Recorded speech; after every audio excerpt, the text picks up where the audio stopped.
everybody. Welcome to the Homeschool Helper, podcast video. I'm not sure what to call it. Video cast. I'm not saying vlog. I hate that word.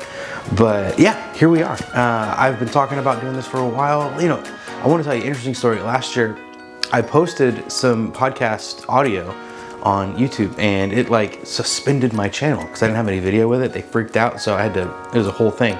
But I'm back. I'm ready to do this right.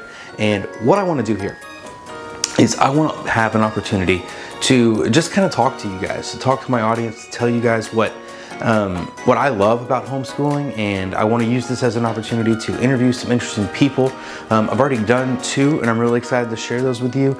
And I want to just give you guys an opportunity to be encouraged as homeschool families. And I am very aware of the enormous amount of difficulty and stress and frustration that comes with this whole homeschooling stuff. And I'm just trying my best to be a resource to you guys, to be helpful, and to do something that might encourage you and bless you guys. So here we are, Homeschool Helper Video Podcast. So first, why don't I tell you guys just a little bit about me, about our journey. So my name is Nick, and I am a youth pastor. That's right. And a few years back, my daughter, who was turning 5, and it was time to pick where she was going to go to school, right? Kindergarten. And we looked at our options. And the public schools near us were not very good. And the private schools near us were ching, ching, ching, very expensive. And at that time, if you had even remotely, joked about the idea of doing homeschooling, my wife and I would have pretty much just laughed you right out of our faces, because it was something weirdos do. It was something that people who are antisocial do, right? And so, eventually, that first year, we got really lucky because as a youth pastor, I was working at a church that had a school, and they offered us a scholarship. And by scholarship, I mean full ride for our daughter to go to kindergarten there. So she did, and she went for 1 year. And it really was actually kind of helpful because she learned to read during that year. And now she's our most voracious reader. So there's something to that, I think. But yeah, she did it 1 year, and then as chance would have it, the school literally closed, stopped being a school. So we were once again sort of stuck and not sure what to do, because now we'd had a taste of that whole private school thing and we really liked it, but there was no chance that we were going to get that miracle again. So we had this really good friend who had kind of looked into it, and she sat us down and was like, why don't you just look at it? Just look and see what you think. And so we did. And we kind of checked out the whole thing about homeschooling, and we realized that it's not as antisocial as people had always made us feel, and it doesn't always create the oddball children. Those stereotypes are really frustrating to me, because there are, as you guys know, just some absolutely thriving homeschool communities that are filled with extremely well-adapted, social, not sheltered children.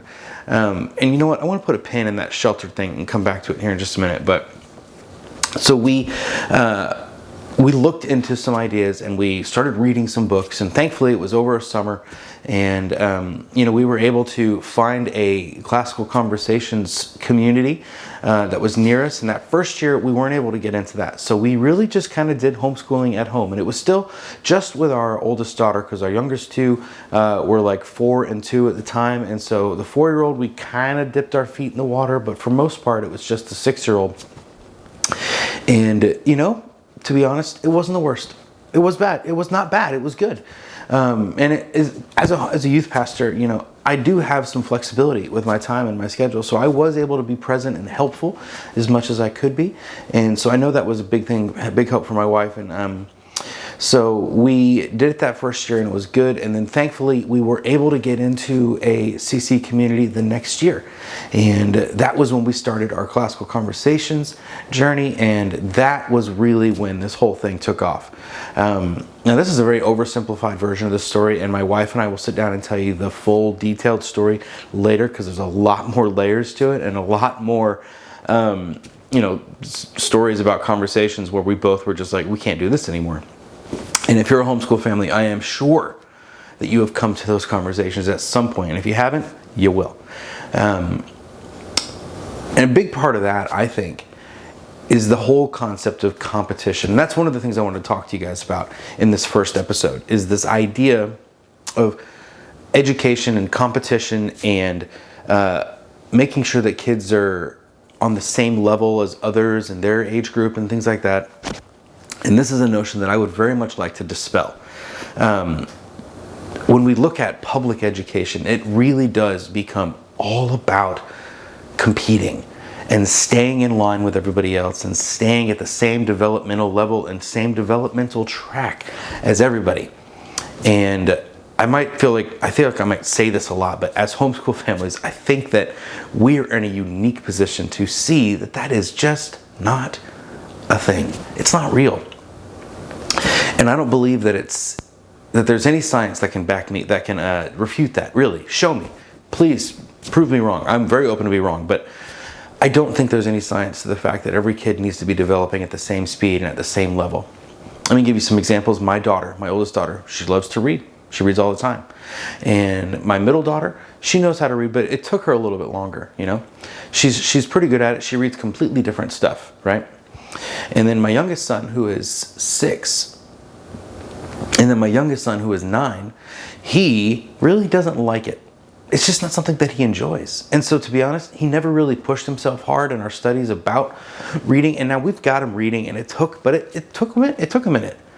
And if he was in public school, he would have been held back. He would have been made to feel like he was different, like he wasn't the same as everybody else. And I hate that. I hate that feeling. And kids should not be made to feel like they are in competition or in some kind of educational race with other kids their age. They should not be made to feel that way. And this is one of the reasons I love homeschooling, because we don't do that. We do things differently, and we don't put kids in competition with each other to say, hey, that kid's reading a lot better than you. Shouldn't you be where they are? Or that kid looks like they're developing faster in their math skills. Shouldn't you be where they are? We don't do that. And if you do, don't do that, guys. Let's let these kids develop at the speed that they are meant to develop. Let's let them learn at the speed they are meant to learn. Let's not jam this information down their throat. Let's make it fun and interesting. And that's on us, right? When a kid complains that like math is boring or reading is boring, it's on us to convince them that it's not. And the thing about that is we have to believe it too, right? Because all of us went through school and all of us complained about how, oh, I'm not going to use algebra when I'm older. Oh, I don't want to read the Scarlet Letter. We can't commiserate with them on that, right? We can't be like, I know it sucks, but we got to try it. Oh, I know it's terrible, but we should try it anyway. That's not what we do. You know, I was talking with a friend of mine about this very topic the other day. I'm actually going to interview him in a few weeks because he's just soaked in wisdom. This idea that if our kids find this stuff boring and our kids find this stuff uninteresting, it's on us to make it seem like it's not, to make it not just seem like it's not, but to reveal the truth of the fact that this stuff that we're trying to teach them, the math, the reading, the science, the history, all the things, Latin, the Bible, all of these things have the opportunity to be life-changing, to be life-altering. All of these things hold within them the potential to unlock the mind of a young person to the point where they feel driven to do it on their own. All of these things, all of these lessons that we're teaching them are filled with these secret treasure boxes that if they open them at just the right moment and in just the right light, it will unlock the potential that is inside of them to become absolutely obsessed with learning and to become absolutely obsessed with gaining this knowledge and synthesizing that knowledge into an experience that can make not just them a better person, but the people around them better, right? Lovers of wisdom, lovers of knowledge, lovers of education and learning are people that change the world. And that, my friends, is what we are trying to do with each and every one of our moments with those kids, where we crack open that Good and the Beautiful curriculum, where we open that Foundations guide and we start pouring through this information, or you pull up these videos that I'm making for you guys and just start walking through it with them. All of those are moments where we could be, and we can pray and hope that God unlocks them in those moments so that they are just boom off to the races on that journey of learning and becoming wiser and becoming better at not just learning but at life in general, right?